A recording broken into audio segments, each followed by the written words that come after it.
Football fans, I know you hate these bye weeks because we wait and wait and wait and wait for football for an entire off season that is the longest in sports, and then we get a bye week. But Notre Dame back on the field against Stanford this Saturday. We get Brian Driscoll here. Of course, he makes this show what it is. Otherwise, we don't have a show. So we thank you, Brian, of course, for being here. And of course, Irish Breakdown is the place to be every day for Notre Dame football talk.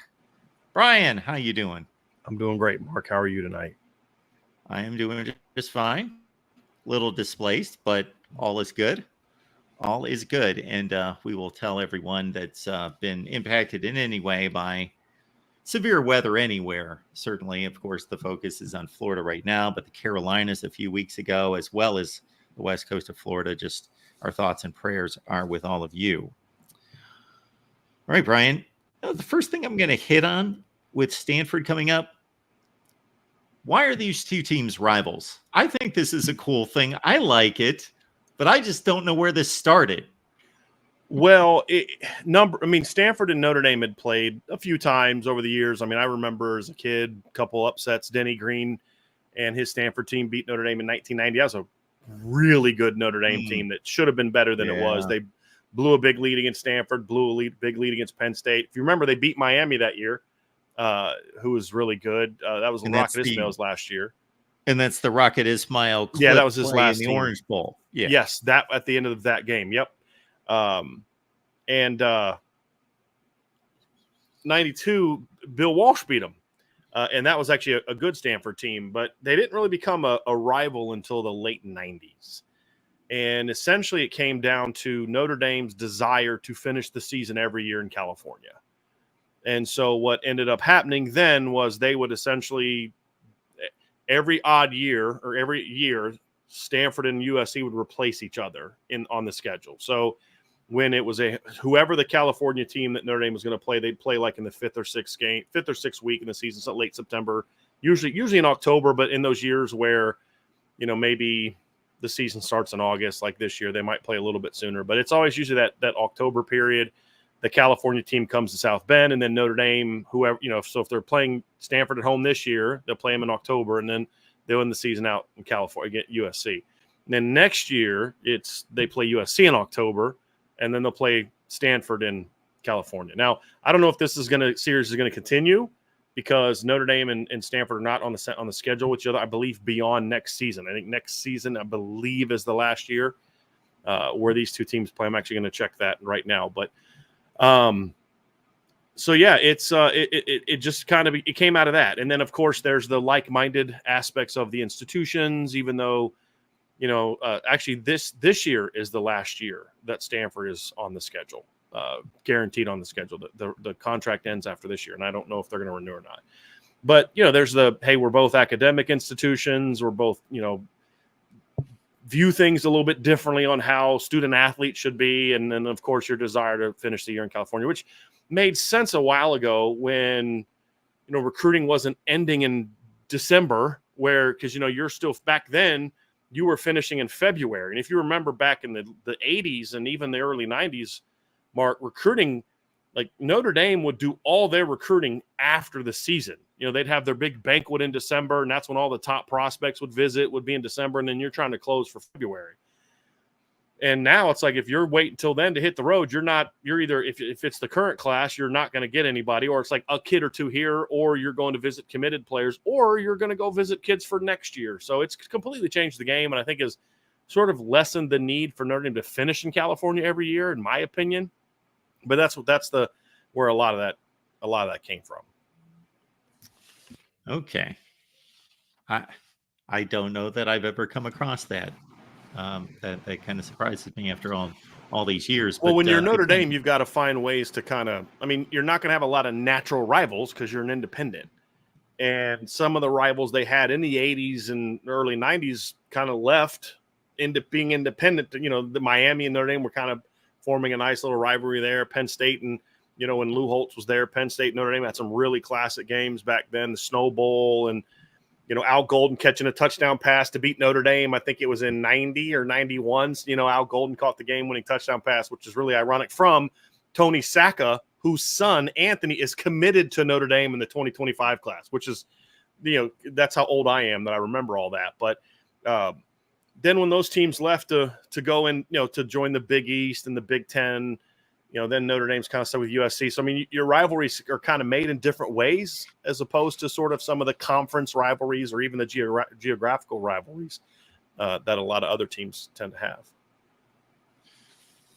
So bye week, just in general, and then also applying it to Notre Dame's specific situation, what are you, from a coaching place, trying to get accomplished during the typical bye week, and then again, what may be a little bit nuanced in the Notre Dame situation? Yeah.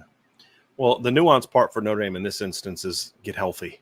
They're a very banged up team right now, and but overall, from a coaching standpoint, it depends, Mark, partly on where you are in the season.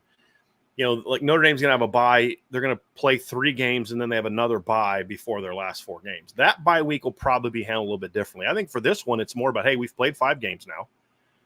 We've had some quality opponents. We've had some not so very good opponents, and looking at yourself and saying, okay, let's look at who we are as a team. Let's self-scout, because the way self-scouting tends to work in season is you've kind of got, Sunday and maybe parts of Monday to kind of look at who you are, but then you're also thinking about your opponent. During a bye week, you get to take a little extra time to self-scout, to maybe study film a little bit more. When you just finished the Miami of Ohio game and you're going to go play Louisville, you can't say, hey, man, give me all of our third down film. I'm going to spend the next 4 hours just going through our third down offense and figuring out why we're struggling in third down, because you don't have that time. Hey, I'm going to quickly look at the numbers, but, man, we got to move on and get ready for Louisville. And the bye week affords you a little bit more time for self-scouting. And I think this time of the year, after 5 games, it's a great time to really self-scout, because you've got enough data to say, hey, look, over the course of 5 games, this is what we're struggling with, or this is where we're inconsistent with, or, hey, this is what we're good at that maybe we didn't think we're going to be as good at coming into the season. So how can we be more efficient? How can we be more effective for Notre Dame specifically? How do you get the pass game going? Look at the issues you're having in protecting the quarterback. Is it just your guys are getting beat, or are there some protection issues? A little bit of both. You identify those things. How can we teach it differently? How can we get them to understand this better? Maybe what are some changes that we need to make from the standpoint of protection? Notre Dame's had some issues where guys get beat, but you go watch them and break down the film. I mean, they're struggling with a lot of things that you shouldn't consistently. So, like, 2 things that teams are doing to Notre Dame to give them a lot of problems is they're doing a lot of line games. So they'll do like quick twists to the left side with the Anthony Knapp, Sam Pendleton side, just like little line games, slam the end, loop the tackle, slam the tackle, loop the end, that type of thing, and they're not picking it up well. To the right side, where they're a little bit more experienced, they're doing long twists, because they found some issues that the way that Notre Dame will slide and work to slants is to kind of aggressively go to the center. So they're doing a lot of long twists, and guys are coming right up the middle, and Notre Dame doesn't have to account for it. And that's happening week after week. Well, now you've got extra time to sit down and study that and say, okay, teams are doing this. What can we do to adjust our protections? Or maybe the protection is fine, but the way that we're teaching it, we're not preparing them for some of those line games. And so those are different things that you need to see from that you need some time to really study it and say, okay, how can we address it? How can we fix it? And how can we get it going? And then, of course, once you protect the quarterback better, how can we get the throwing game better from a quarterback standpoint, from a receiver standpoint, and all those things? You've got 5 games under Riley Leonard now. What's he good at? What's he not good at? And then how do you adapt your offense to fit that? Those are all parts of what you do during a bye week. And I'm a big fan of that at this time of year, Mark, as opposed to, okay, let's spend 3-4 extra days putting in some new stuff to go get Stanford. I don't think that may help you beat Stanford, but I don't think that helps you improve in the long run. I think a really good period of self-scouting, fixing some technical issues and just how's our lineup, those type of things I think are way better for this period of time than maybe doing some extra stuff to beat Stanford. I saw some of, but very little of the Stanford opening night game against TCU. They lost by a touchdown. They were generally outclassed in that game, lost by a touchdown. Did see the Syracuse game. I was fascinated by Stanford, first ACC game, having to come cross country, of course, take on Syracuse. It was a Friday night game, entertaining ball game. Why Syracuse? The coach, the time management portion of the game for Syracuse at the end was mind-boggling. But there was another game on at the same time, so I'm watching two games, so I'm not completely locked in on this. But Ashton Daniels, how does he strike you? Because to me, again, I've seen him play here and there, probably a quarter here and a quarter there over the course of the last couple seasons, generally, and that may have been my longest look at him. He strikes me as the typical decent-sized athlete at quarterback. Can play on this level from the standpoint of has a strong enough arm, very mobile, athletic guy. Doesn't necessarily have the polish on the engine at this point, but that's kind of how he strikes me as kind of a rough product right now. I mean, I think that's fair. I just think that's gonna always be a little bit who he is. He's never going to be a guy that's going to go out there and complete 68% of his passes consistently. I mean, you look at him this year, he's averaging 59, completing 59% of his passes, 5.5 yards per attempt, 5 touchdowns, 6 interceptions. The 5.5 yards per attempt, that's not that much further off of what Notre Dame's doing right now. But, the completion percentage is lower, the turnovers are there. He's a good runner, but he's not a take a game over against a good team type of runner. He's more of a scrambler, and they've got some really good stuff they do scheme wise that gets him some opportunities. One of the things I like about Troy Taylor is he knows who Ashton Daniels is, and their game plan is geared towards playing to his strengths. So they do a lot of different things with their backfield action to kind of create some, let's slow the defense down. They're not sure where the ball is going, and then take some shots and they're not asking him to drop back and go through all these full field reads and hit backside dig cuts and things like that, because that's not who he is. He's just a kind of a playmaker that you've got to protect a little bit, and that's where they are at this point in time with him, and he's really the best they have, because if you watched any of the Virginia Tech game when he didn't play, they were a way different offense when he's not in the game, because Lamson can run, but he can't throw at all. But that's who he is. But the thing I like about Ashton Daniels, he's got a bit of poor man's Jordan Travis to his game. He's not as skilled as Jordan Travis was. But if you remember back when Jordan Travis first kind of stepped into the lineup at Florida State, he'd go 12 of 26 and impact the game. Because he'd scramble around and make people miss, and it's 3rd and 9, and he drops back and he spins out and then makes that guy miss. Next thing you know, he's diving for a first down and moving the chains. Or he'd throw 3 balls in a row. You're like, oh, that was ugly. And then just drop a post over top for a touchdown for 50. He just was a playmaker, and he evolved and became more efficient. He got older. Ashton Daniels has some of that to his game. He's just not as good at it. You know what I mean? And just not as dynamic at as what Jordan Travis was. But he brings that. It's not going to be pretty. It's not going to be something NFL scouts are like drooling over his athleticism or his size or his arm. It's a quality playmaker. And we saw against Virginia Tech when he's not in the lineup, it looks way different than when he is in the lineup. And so that's what he brings to the table. And if you're not disciplined, he can hurt you. So when you look at the entire team, and of course, big number 13 out there on the outside is a man. And I think I discovered him the same time that most people did when they played Colorado last year, and he went off in the second half and led that big comeback that they had in overtime. When you look at the full complement on offense and defense, does Stanford pose too many concerns?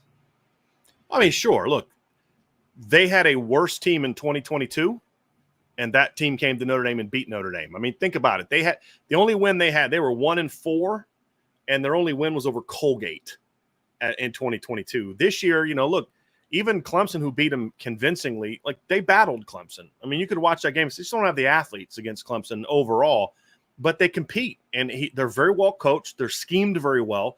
They just don't have, defensively, they're actually pretty well coached. They just don't have athletes on the back end, and it hurts them.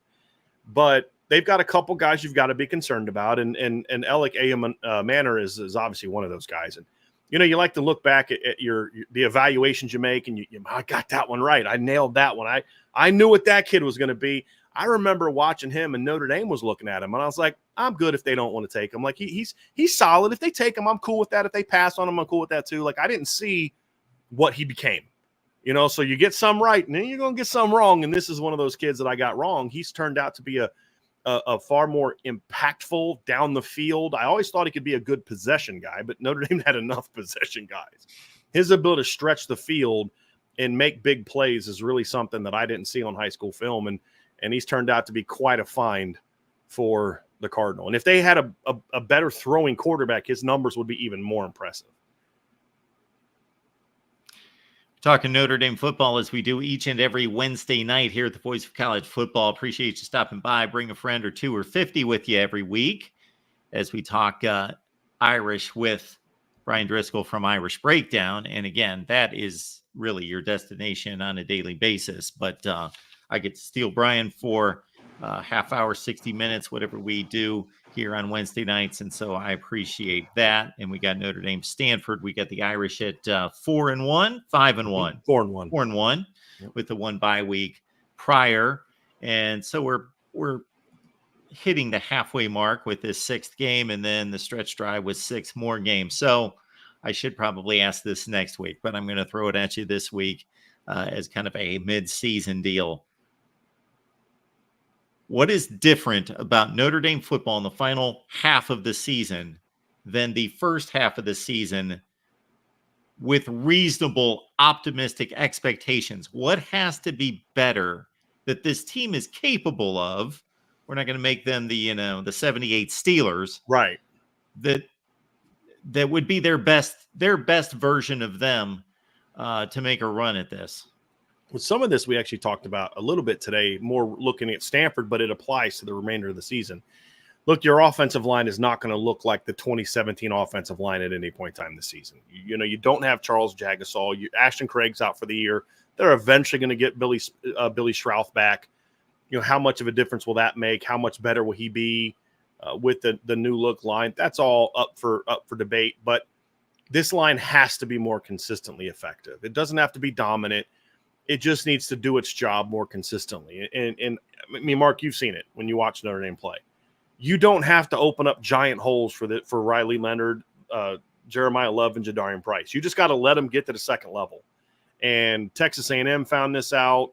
Even Northern Illinois found it out the one time they got to the second level. Purdue found it out a lot. Miami of Ohio found it out. Louisville found it out. When Leonard, Love, or Price get into the second level, they're dynamic in space and they can hit home runs. They don't need giant holes. They don't need you to drive people off the ball. They just need you to get a body on a body. And when you do that, this team is really good running the football. And the same thing in the throwing game. Riley Leonard still got a lot of work to do, but if you go back and study his last 3 games, especially the Miami and the Louisville game, after a rough first 2 series, he started processing a lot better. I mean, there was 2 plays where he reads right. He's got a slot fade concept. It's covered. They're coming over. He comes all the way to a backside dig and bangs the backside dig. He had 0 chance of completing that ball the first 3 games of the season. And it's like, okay, so don't miss these 2 throws that you've got to make. And then against Louisville, he was going through his reads early, getting the ball out. He had the big touchdown pass to Jaden Greathouse. Then next thing you know, he's getting drilled. I mean, there's a play where it's literally a catch and throw, Mark. He catches it and he gets ready to throw it on a quick outcut to Bo Collins, and he gets drilled. Ball goes flying. And you're just like, you can't even protect the guy in quick game. Like, that's a problem. And so they've got to clean that up. If the offensive line can just play consistently solid football, this offense will be a lot better. How much better? That's going to then be determined by what does Riley Leonard do? What do the receivers do with that additional time? But the run game is going to be good. And then ironically, defensively, it's the veterans have to play better. Which is kind of wild to say, but like Howard Cross, and as Notre Dame has the number 1 ranked defense in college football on the Fermo Efficiency Index. There's one other efficiency data guy that has them number 1. ESPN's FPI thing has them number 3.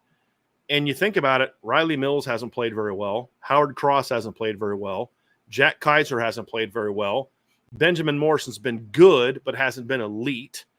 And yet they're still dominant. Why? Because the young players are really playing at a high level. So when you talk about what's a reasonable expectation, here's a thought: get the veterans to get to play like they've done in the past, like Riley Mills and Howard Cross. I don't need you to play like Mason Graham. I just need you to be what you were last year. Benjamin Morrison, you just shake off the rust from missing all the spring. Rod Hurd, who's a transfer, struggled a little bit with the transition from nickel at Northwestern to safety. He's coming off his best game. There's room for improvement for him. RJ Oben's been a big disappointment at defensive end. Can he get back to what he was at Duke? It really comes down to this defense takes another jump if the veterans start playing like we've seen them play in the past, which is not what I thought I'd be saying when the season started. I'd be like, well, you just need the young guys to step up. And Christian Gray's been great. Don Schuler's been great. The linebackers are playing outstanding football. You had Boubacar Traore who stepped up and was dominant before he got hurt. It's the veterans got to step up and play better. And if they do that, this defense becomes really scary good because they're already very good now. I mean, their worst performance so far, I would argue, was a game in which they gave up 16 points. I mean, they gave up 24 points to Louisville. Louisville had 2 touchdown drives that covered a grand total of, 31 yards? Because they had a 24-yard touchdown drive and then a 30 and then a 9-yard touchdown drive off of turnover fumbles, and still held them to 24 points. And it's a really, really good defense, but it can get better, and it needs to get better. Brian, you anticipated my next question by not even knowing it. I was going to ask you, okay, who do you know can play better that has yet to do that, that needs to go forward? So you covered that. Want to remind people in the chat, we want you to be here, of course. We appreciate you being here. We had to kick out one knucklehead. And if that person's still watching, hey, you can come back. Here's the deal. Just don't be stupid. What this means, let me define that a little bit better for you. Basically, if you want to take shots at either one of us, have it be based on actual football points. Don't insult people. Just argue with the points that we're making. Be smart. I'm going to be curious to find out what that was after the show. I don't have the comments on this time because of that, but I'm very curious to see what that was after the show's over. Exactly. We had some crazy results around college football, of course, last weekend. And at this point, I go with the line, nothing surprises me. I've been watching for so long, nothing surprises me.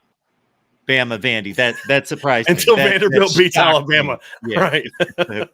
A week after beating Georgia, a week after having a 28-0 lead on Georgia, they got outplayed from start to finish by Vanderbilt.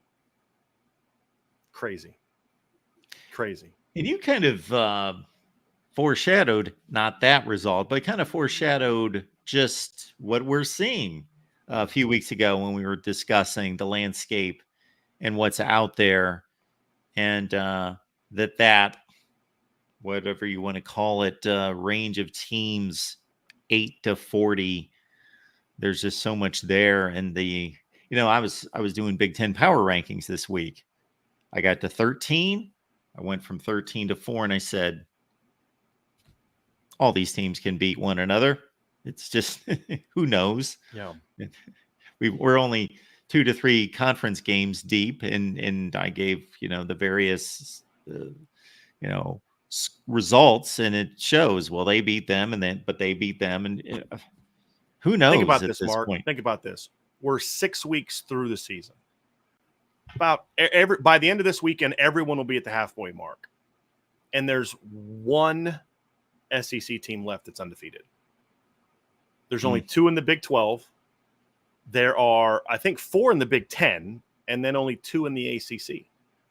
So one of the predictions I'm confident I'm going to get right, and Ohio State may ruin this for me, but I predicted there will not be a single undefeated team this season in the Power 5 level, because I didn't see anybody on paper that was like somebody asked today, are there any great teams this year, in some form of a question? And I said, no, I don't think so. And that's been true. When I think of how good Texas and Ohio State look, right? They're the 2 best teams in the country. And I think it's clear that they're the 2 best teams. Oregon, I know, is undefeated and ranked 3rd, but so far they have not impressed me a ton. so far. I mean, they're good, but they're not like, wow, that's a national title contender. That's a definite playoff team, but that title contender, we'll see. They're a work in progress. As everybody not named Ohio State or Texas is right now. But like, how do either one of those teams stack up against like 21 Georgia, 20 Bama, 19 LSU, 18 or heck, even 18 Oklahoma or 18 Bama? You know, it's like we're in a period where you're just not seeing those kind of elite teams right now. That'll change. It's all cyclical. But like this year, 2024, you're seeing that. A friend of mine, he's like, man, you nailed Georgia. You didn't think they were going to be as good as everybody else did this year. And he says, what? I said, I don't think people are taking into enough account the number of losses that Georgia has had personnel-wise to kids that weren't playing yet, that would otherwise be stepping into the lineup now, because kids like that are less willing to stay at places like that if they're not playing. And you watch Georgia play, they're not a real dynamic athletic team on the back end of the defense outside of Malachi Starks, because some guys that I think would have been that are gone because they left after their freshman seasons. And you're just seeing that parity kind of come through. And I hate that word because it just gets used so, inappropriately, or just kind of used with too broad of a brush. But I mean, when you're watching Arkansas outplay Tennessee, when you're watching Vanderbilt literally outplay Alabama for 60 minutes, and you think about it, it's not just the guys that Vanderbilt landed, because they had some transfers clearly make an impact, but it's all the guys that Bama otherwise would have had that they don't have, that all of a sudden, brings the top teams down and, brings the lower teams up in a lot of instances. So it's created a very weird dynamic where you're just not going to see the teams, in my opinion, just run the table the way that they are. Doesn't mean that they're not still really good teams or the best teams in the country. They're just not going to be as dominant over everybody else as they used to be. And I think the other thing too, Mark, and I'm curious your thoughts on this, the SEC and Big Ten, for the most part, gave their top teams far more competitive schedules than we've seen from those teams in the past. Georgia can't. And I said this all. I said that Georgia's very good. Don't get me wrong, but they're not what they're being made out to be, because they played no one. They played no one last year that had a pulse. And that's why I predicted Bama to beat them last year, because they hadn't been punched in the mouth all year. And that's exactly what happened. And so this year, Georgia can't hide their warts. And I think that's a good thing. I think they'll be more prepared to make a championship run this year than they were last year, because they'll be able to kind of expose, okay, we have these holes, let's get them exposed. Same with Ohio State. It's not a gauntlet of a schedule, but you got to play at Oregon and at Penn State. That's pretty challenging. And now Indiana's better, and you got to play them at home. And, you got Michigan. So if you have flaws, they're going to get exposed, win or lose, before you get to the postseason, which as a coach is what you want. You want to know. I don't want to wait until round one to find out that, you know what, we just hadn't played anybody that could throw the football all year. And now we find out in round one that we're not real good defending the pass. You know what I mean? I'd rather find that out in week 6, and then we can fix it. And I think so in some ways, a lot of this stuff is good for some of these teams, because you got to find out, maybe we're not as good in this area as we thought we were.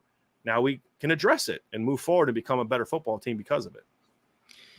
Yeah, I think when you consolidate 5 conferences into 4, and you take the top 2 teams in one conference and put them in the best conference in America, then you take 4 teams, 3 of which are arguably the 3 best in that conference, and put them into the second best conference in college football. You're just running good teams into each other more often. The Big Ten is no longer just, okay, Ohio State, Michigan, Penn State, those 3 games, that's the season. That's all there is to it. And just circle those 3 dates. That's what it is. Who's the sacrificial lamb in the Big Ten title game? Yeah. But we've got all these amazing matchups, which is great for college football. Also, Tony Petiti gave us a bit of a look into this. And even though this approach hasn't been formally introduced, although the SEC and the Big Ten are giving us indications by their little alliance, talking and addressing scheduling, and also trying to protect their interests in terms of a number of entries into the college football playoff, to say, hey, we're running this sport, we're going to have a minimum requirement of number of entries, is that Tony Petiti said this in addressing this. He said, we are going to create the best matchups for television in the Big Ten in late October and into November, especially. We want to have the best matchups. We want to be the attention getters in the sport while also protecting our interests to get to the playoff. And I thought, how's he going to do that? Those contradict one another, but they're going to be doing something. Yeah. Or just the something may just be the committee just says, well, we don't care what the records are. Your 5 seed in the Big 10 is better than the 2 seed in the Big 12. So they're in. Which I don't think is true, but that's what they'll argue. Yes. Here's what I would say. If you were going to, we had this debate last week. If you're going to tell me, okay, you have to take a number of them, I said, fine, we'll cap it at 3. But if we're going to do 3, you get guaranteed 3, then you're not getting any more than 3. Like that's the thing that kind of bothers me about it is I know they're not going to do that, but the whole thing is bull crap. Like you may have 5 teams that are worthy of getting in. Some years you may have 3. So don't tell me we're going to do what's best to put the product on that. But we're going to force you to take our 4th best team who may not be very good in a particular year. Some years your 4th best team can win a title. Other years your 4th best team's a garbage. They're going to get smacked in the first round. So I despise that. I think that's anti-competition. It's nothing but a money grab. At least they're honest about it because their interests in the postseason are not about winning a title. We can admit that, right? It's not about we think we have 4 teams capable of winning a title. You'll admit that it has nothing to do with they want the guaranteed money for 4 teams. Sure. Okay, so we can all admit that. So I don't want to hear your whole crap about, we're going to do the best this, we're going to do that. No, it's all about money. Don't talk to me about you're somehow protecting the integrity of the game by these great matchups. It's about money.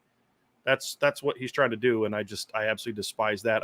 That's why I despise the Big Ten and the SEC because they're the drivers of what I believe to be the downfall of what the sport eventually is going to become, and what made it the great sport that it is being slowly just murdered every year out of nothing but greed, and makes me sad, to be honest with you, a little bit, but it's not going to change, sadly. What I think would remedy this situation and still play into the hands of the SEC and the Big Ten, if they're as good as they believe they are, and seems apparent. I don't think the ACC and the Big 12 are good conferences, but if you trust. If you trust the selection process, which I don't trust the committee. I don't think that they made any egregious errors during the 10-year run of the 14 playoff. I question some things, but they can't manipulate the size of the field. It's 4, so even if there's a 15 with a reasonable resume that they couldn't do anything about that. They can't do the impossible, so they could only select the 4. So I have a fair amount of confidence, and obviously the selection should be fairly obvious until the final few, which those teams probably won't seriously contend for a national championship anyway. But my original point is that if you put in play a selection process that you have confidence in being just and being valid, then just let your conference prove that it's worthy of all those selections. How so? How do they do that? I'm honest question. I'm not setting you up for a rebuttal. I'm just curious how do you do that? How do you prove it before the postseason? Yeah, very difficult. However, I would point to fixing scheduling. Mm-hmm. So the way you fix schedule is, in my opinion, is you take it out of the hands of the schools themselves and you put it into the hands of a computer formula that is regulated by smart individuals that know football. Meaning, I think we butted heads on this one during the off season because you didn't as near fully believe in my concept that last year's results are going to give a fair scheduling result for each team. Now, I can't guarantee that, but I think that if you did use last year's results that could at least be something, a tool that this committee could use to give you. So for example, if let's say the guidelines are every team in America gets a 500 composite schedule, meaning their four, let's put Notre Dame in a conference, their 3 or 4 non-conference opponents have to have an aggregate record from the previous season of 500. I'm not playing favorites like a lot of people want. They want Alabama and Ohio State and Georgia to have these ridiculous schedules because, well, they're the best and we want to see the best games. No, we want to create an even playing field for these teams to prove. We don't want to load up on these giants just because we think they're that good and we want to see the best games and take it easy on Vandy and Purdue. No. But also to understand that this 500 composite isn't going to be equitable as it translates to the next season. So then we apply smart football minds to look at that and say, we can achieve this 500, but we can understand that the Michigan State team of 2016 that went 3-9 is not a 3-9 football team, and they won't be this year. So we have to counter that and they'll make smart decisions to weight those schedules properly. And that at least solves the non-conference. The conference inequity, we can't do anything about. I have the same stance I had this summer. My thing is that I would say is I think this season should have proven that there are much more dramatic one-year swings now than when you and I were coming up in the sport, where there was always some level of some team would go from 6-6 to like 9-3 or 10-2, and then they'd fall back down to 7-5 and 6-6. Now we're seeing Florida State one year be 13-1, and the next year they might go 2-10. You're seeing that way more now, in my opinion, because of the change in the landscape, the open portal system, the NIL system. So it's just much harder where now it's like, okay, well, these teams all got Florida State as their top non-conference opponent, and then they're playing a team that stinks. So I feel like the best way to fix all this is for the committee, because I actually have a different opinion. I think the committee has done a very good job getting the 4 best teams. We'll find out 12 is going to be a little tougher, right? Getting the best 12 is a little different than the best 4. I think in most years, the top 2 or 3 teams are usually pretty obvious. Have they gotten the best 4 or the 4 that earned it? I think those are the same to me. I don't define best 4 the same as Kirk Herbstreit does, this team has the most talented roster, so they're clearly the best. I think you're the best by what you prove on the field. So I've heard people, the year Georgia, people advocated for Georgia getting in when they had 2 losses. Well, they're clearly one of the 4 best teams. No, they're one of the 4 most talented teams, but that doesn't make them the best. ESPN defines best as who's the highest ranked, who's the teams that we promote, who do we perceive to be best. It's about who are the 4 best teams in college football. I think for the most part, they got it right. I don't think they got it right last year. I don't think that they got it right by leaving Florida State out. I think that's one they got wrong. But when you talk about the 4 best teams, I think the top 2 to 3 are usually pretty obvious. Then the 4th, it's been a little bit more debatable. But I feel like it's simple. We saw this with Penn State a lot of years, where Penn State would be 12-0 or 11-0 and 10-1, and they wouldn't be ranked as high. They wouldn't play for the title. And people are like, well, Penn State's getting screwed. Like, no, they're not. They didn't play anybody. So they're going to give Miami, who went all over the country and played people but had a loss, a boost over an undefeated Penn State team because Penn State didn't play anybody. So to me, it's create a system to say, look, we're going to, because the best way to evaluate how competitive your schedule is to look back on it once it's complete and then evaluate, okay, you didn't play anybody. And there's always the human element of, hey, listen, they tried to schedule well. You can't. It's like I talked about the Notre Dame 2021 schedule today.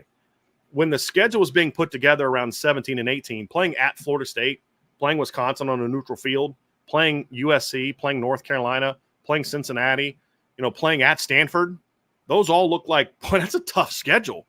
Well, then when we got to 2021, that was a pretty terrible schedule. Because Florida State stunk, Wisconsin wasn't that good, Stanford was terrible. You know what I mean? So you really can't know.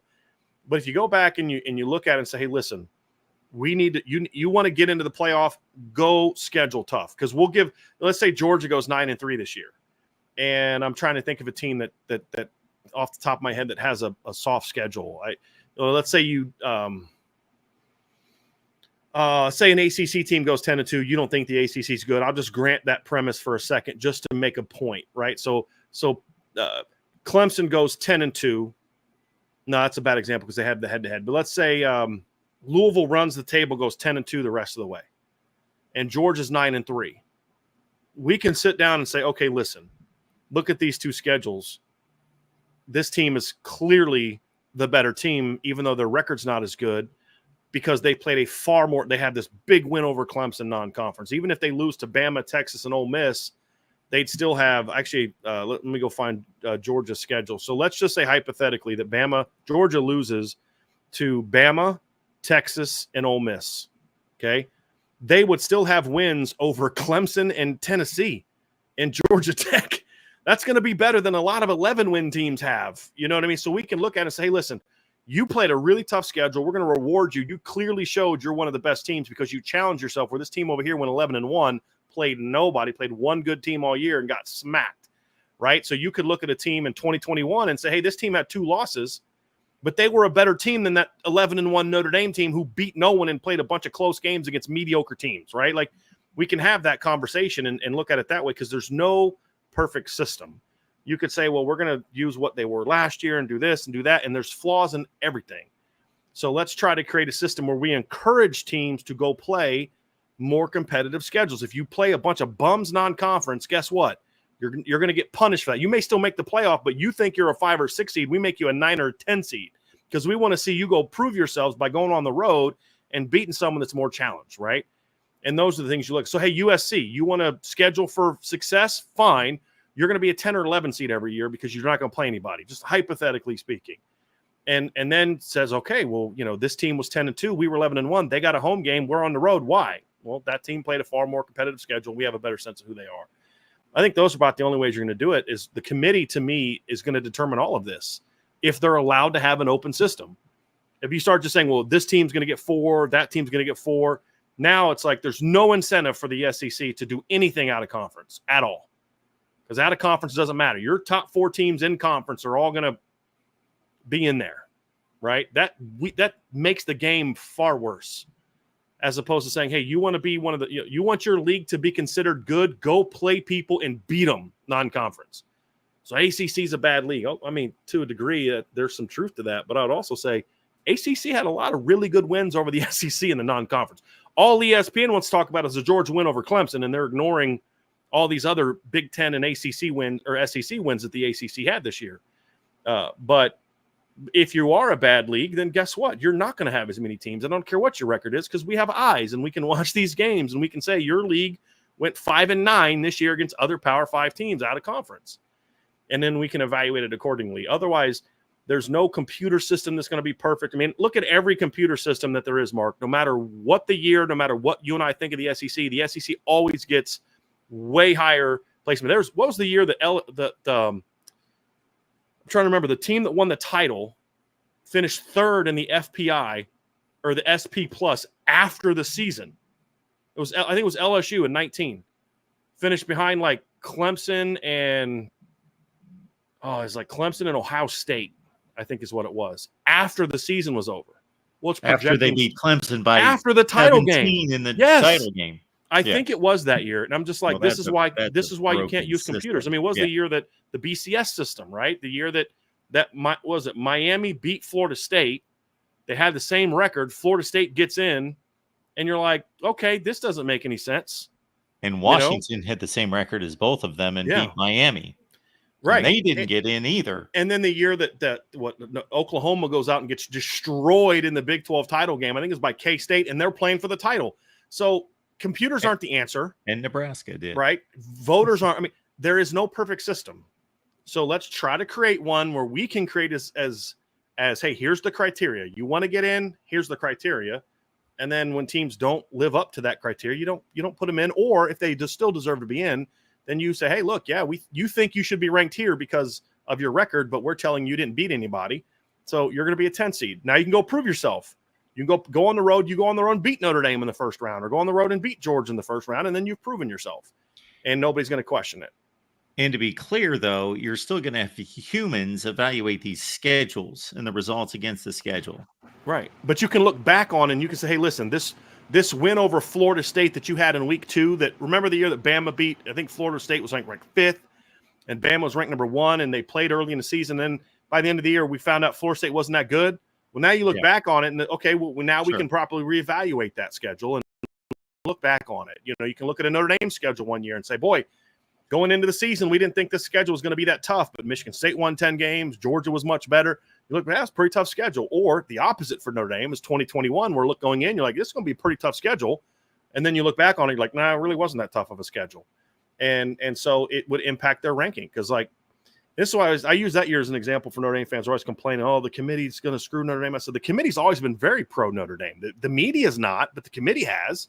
They've always been pro. When Notre Dame deserved to be in the playoff, they were in. And 2021 is a perfect example. You cannot convince me that was the 5th best team in college football in 2021. It was not, but they were 11-1. And so they got ranked that way because a lot of times they just look at win-loss record. But there's going to be years like that where they get it wrong. But so will the computers. I trust people over computers when it comes to things like this, in my opinion. I'm telling you, it's not Brian, just data. I'm telling you that if you applied my system to scheduling, that it would get you closer to being able to make a better evaluation of what you're talking about, instead of just leaving it up to the schools to schedule whomever they want and then being like, okay, Baylor went undefeated, but look at who they played non-conference. They didn't play anyone. Okay, Georgia went 9-3. Don't put them in. Not only did they play the SEC, but they also went out and scheduled them non-conference, which Georgia has always done. Georgia's always scheduled tough. And the only reason their schedule sucked last year is because this conference made them cancel the Oklahoma game. Sure. No, under my proposal, then that's going to is it going to perfectly even out the schedules? No. Number one, because we've got conference play. So forget conference play. I can't do anything about that. Right. Non-conference scheduling, it's going to take it from this to, okay, it's there. So when you go back and look, so let's say we adopt your schedule, okay? We're sitting there at the end of the year. You and I are on the playoff committee. What are we evaluating on who gets in or who gets out? Who did the best against what we thought the schedule was going to be, or who did the best against what teams were? What teams were, because that's all that matters. Yes. So then my thing is, part of the gamesmanship of this is, okay, go schedule however you want. But just know we've set the criteria, and then we're going to do this because here's my thing. So let's say Baylor goes 11-1 against the schedules they used to play. Okay, then don't put them in. Or put them as an 11 seed or a 12 seed. That's my thing, is we don't have to put them as a 5 seed because they went 12-0 when they didn't play anybody. Are these teams still going to schedule 12 years in advance? Because then we can't even expect, unless you go out and schedule Alabama or Ohio State, you can make a pretty good assumption there. That's on you. That's on you as a school. Because the other thing too is sometimes like the what Art Briles did wisely is he scheduled that way early with the intention of, hey, we got to build our program up first. The issue I had with what he did is he never changed.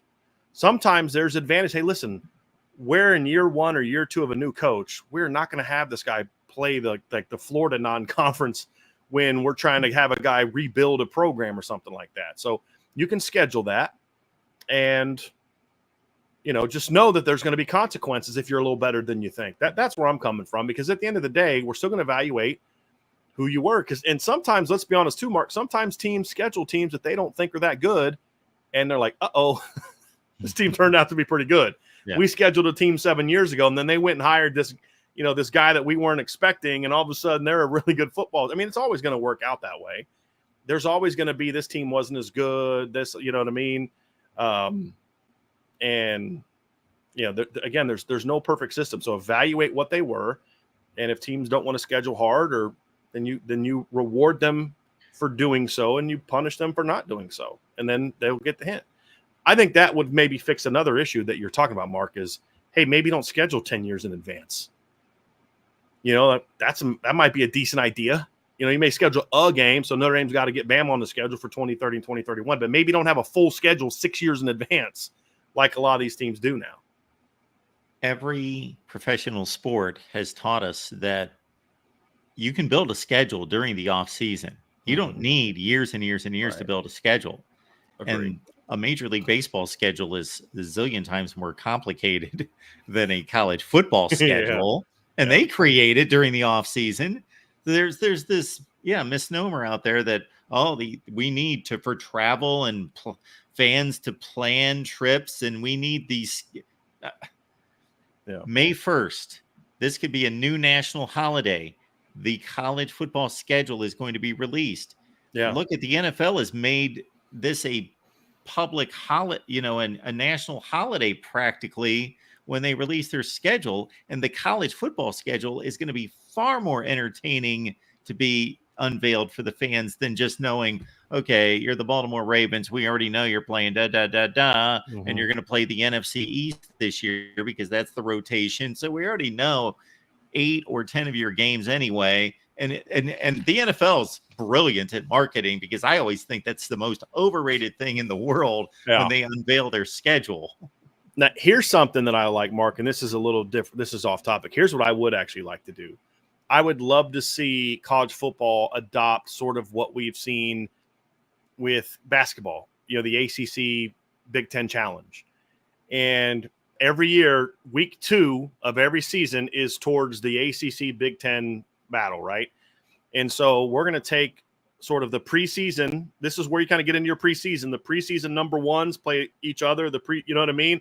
That would actually be pretty fun. I would like to see some of that kind of stuff. Where, it could be, but you get to negotiate what league you're playing. Hey, for the next 5 years, the SEC schedules like that would be something that the SEC Big Ten could do. I think those things would be fun. And you talk about the reveal, that would be something that would be part of that too. I would like to see more of that. That now you're forcing good teams. You talk about forcing good teams to play each other. That would be taking what you say you want, which is trying to look at what teams were last year and projecting and putting a schedule together. I think that would be something that could create a lot more. And then there has to be some freedom to say, hey, listen, this is how we're going to schedule. Because then you're like, okay, how many protected rivals do you have? How many protected rivals do you have? And now we've got to find 11 games for this team, but we only got to find 7 for that team. You know what I mean? It's just, so I think you can do it to a small degree.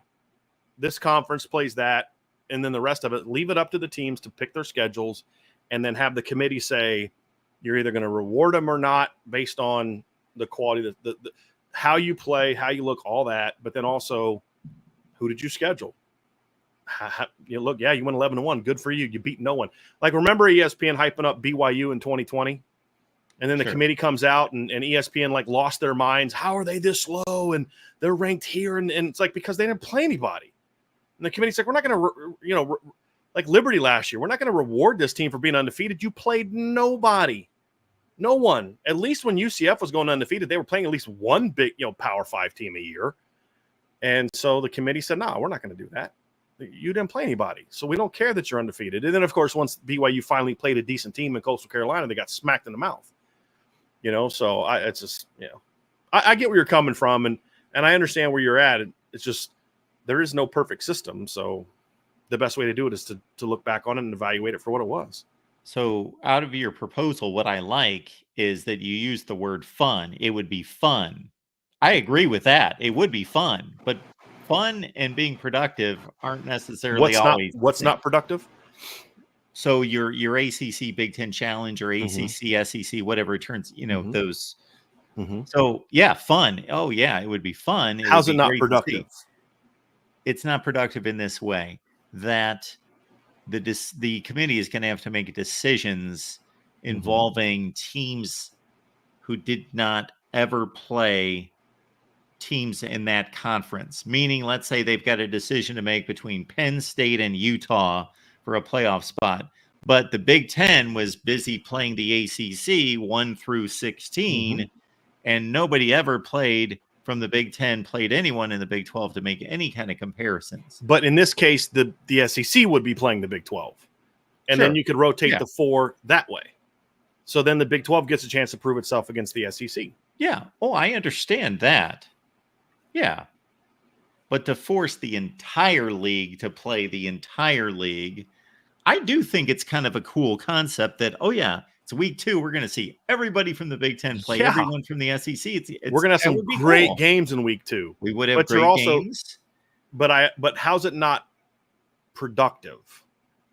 How's it any different than saying we're randomly going to look at last year's schedules and we're going to give good teams some other good team, right? Isn't it the same principle?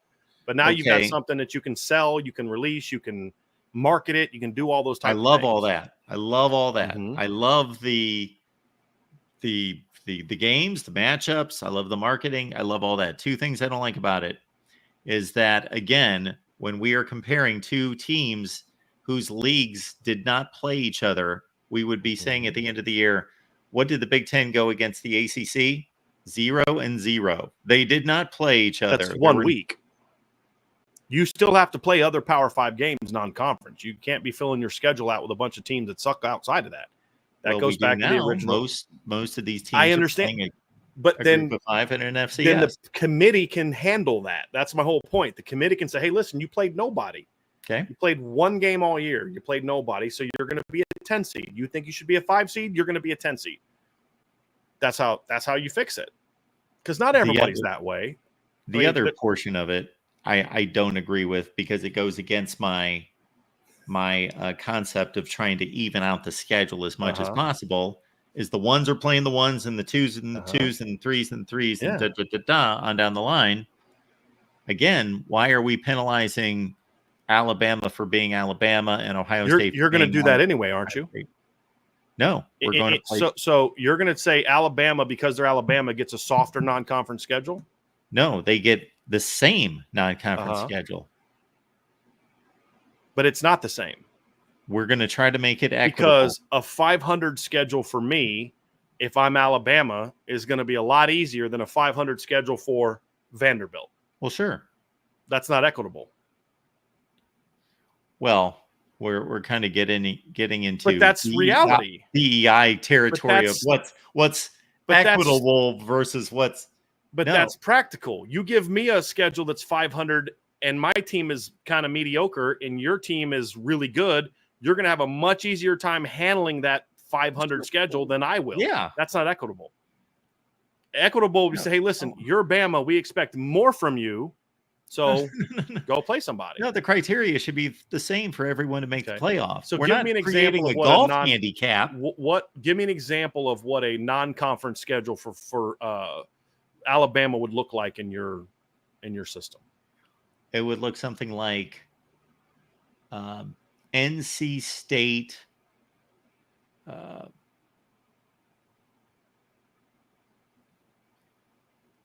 What Indiana typically is. Okay, so like a 5-7-ish type of team. Yeah, an 8-4 NC State, and then another 7-5 Iowa State. Okay. Or they could have Michigan. Mm-hmm. But then they also have the 6-6 ACC Duke team, and then they'd probably have a Stanford. Okay. So how's it any different than what I'm saying? Because you can schedule if you're Alabama and you have to play Ohio State in week 2, then go schedule Prairie View A&M in week 3. Same thing, right? So if you have to play, so in your universe, right? If I'm forced to this year, the randomness of it forces me to play Michigan, then you're going to counter that with at least one team that stinks or 2 teams that stink to counter that out, right? Yep. How's it any different? Then you're forcing the number ones to play each other, perceived number ones. It won't always play out that way. Sure. Let them schedule we know we're going to have Ohio State in week 2, so we don't have to go out and play 2 tough games. We can go play, I don't know, Vanderbilt of what we think they're going to be most years. And then we can go play Youngstown State if you're Ohio State. We're going to play Akron and Youngstown State in our other 2 non-conference games. Why? Because we got to play Bama in week 2. And now we have a pretty good idea of who you are because we saw you go toe-to-toe with Alabama. Now, you run the risk in that situation if Alabama ends up not being good, even whether it's your system or not, if Alabama ends up not being good you're going to look back at the end of the year and be like, man, we had a bad non-conference schedule, and now we're going to get punished for it. But you gave us that schedule. We didn't have a choice in that schedule. You know what I mean? At all. At least in my system, it's like you're giving them that one game, and then the rest they can do whatever the heck they want to do. So that's kind of how it's accomplishing sort of the same thing. Sure. So in giving that one game, is that strictly on last year's seedings, or is there any nuance? It's preseason projection is what I would do. Like Okay. you could say like, hey, 2019 LSU, the way too early, yes, top 25 type of Sure. thing for the league, right? You could have the league media vote on or something like that, Okay. and then you take that and you do it that way because it's never going to be perfect, right? Like Sure. if you get 2019 LSU, you're like, crap, we were supposed to get the 7th best team in the SEC, and we got that. But then the next year, you may get what people thought LSU was, and then you end up getting a 6-6 team. There's always going to be that team wasn't what we thought they were going to be, but at least this way, we're marketing better matchups. Like, who wants to watch Alabama play NC State, Indiana, and whoever else you're going to give them to? It's not good TV. At least this way you're getting one good non-conference game from Alabama. And again, to whom much is given, much is expected, right? That's the way I look at it. So if you're in Alabama and you're Alabama every year, I don't want to see you beat up on inferior teams. That tells me nothing about your football team. I want to see what you do against the best of the best. That's what I want to see. At the end of the year, you've got 2 losses, but man, you played some really good teams and handled yourself. You're going to get rewarded over the team that went 11-1 against a crap schedule. I go along with all of that, except for, again, the premise that we have to treat elite teams like they're elite and also rans like they're also rans and make that assumption. No, they should all have to meet a bar that's generally equal. That's why I don't believe in the NFL draft. Yeah. That's why I don't believe in the NFL draft. Why are you rewarding someone for being horrible at their job? You're rewarding the worst team in the league because you're trying to create parity. Well, they're trying to create equity, Mark, which is what you want. Create equity by saying, hey, you suck. We're going to give you a chance to better yourself by playing this team over here. I would randomize the NFL draft. That's what I would do. You don't benefit from being horrible at your job nor get penalized for being good at your job. I would make it completely arbitrary. That's what I would do. Or I would randomize the first round, and then the other rounds would be slotted based on that randomization. Sure. You would lose confidence in the draft. Fans would start to tune out because it'd be just like the NBA draft where it's like, oh, it's a conspiracy. How'd that team that was 9th or the team that was, whatever, how did the Chiefs get the number 1 pick? It's a conspiracy. And then all of a sudden the draft becomes less watchable. Kind of like the NBA draft. Used to be a big deal. I don't even know what it is anymore.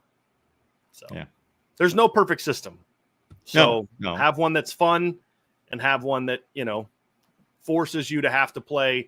Okay. Because if you say like if the worst teams if your equity thing means the worst teams in this league, there's going to be years where the worst teams in this league have to play a lot of the best teams in that league.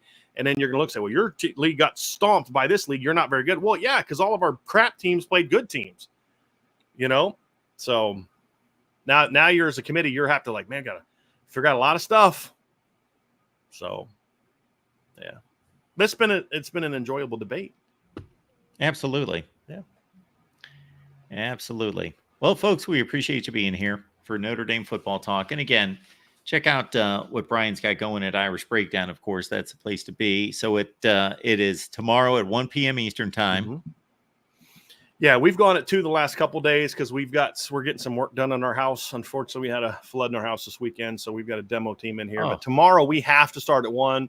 We'll do our keys to victory breakdown, and then we'll make our predictions for the Notre Dame-Stanford game. And then at 2 o'clock, Bill Bender from Sporting News and I will spend the next hour or so, like we do every Thursday, previewing the big games of the weekend. And there's a lot of games on that we're going to have to work through tomorrow because this is going to be a great weekend of college football.